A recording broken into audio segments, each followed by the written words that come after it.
Umumiy formula radikal, radikal formula orqali hosil bo'lgan birikmalar qanday nomlanadi deyilyapti.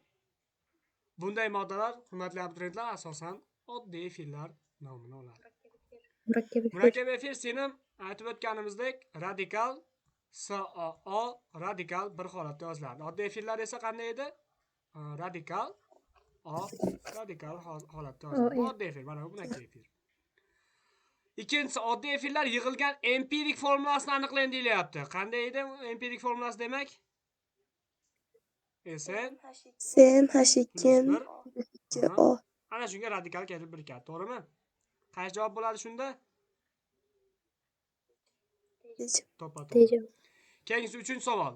Oddiy efirlar qaysi birikmalari bilan sinflar aro izomer hisoblanadi deyilyapti. Qaysi sinflar bilan sinflar aro hisoblanadi?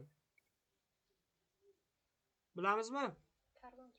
Karbon kislota. Murakkab efirlar. Oddiy efirlarchi? Karbon kislota bilamiz. Xo'p. Shu aldegiddlar bilan, spirtlar bilan metanol gamoloklar. Bolalar qaranglar, murakkab efirda gaplashdik sizlar bilan. Karbon kislotalar bilan sinflar aro izomer deb. Qaranglar, karbon kislota guruhga radikal kelib birikyapti. Ha, bunda unaqa yo'q-ku. Radikal, radikal. Oddiy efirlarni endi qiymati qaysi vakilidan boshlanadi deyilyapti. Bolalar, qaysi vakildan boshlanadi? Endi qiymati.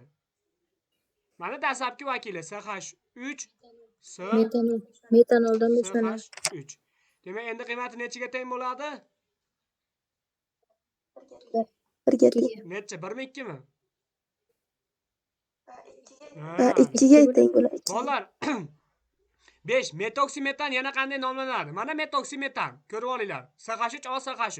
Yana qanday nomlanadi? Sistematik nom qo'yinglar. Dimetil efir. To'ppa-to'g'ri, dimetil efiri. 5-savolga javob.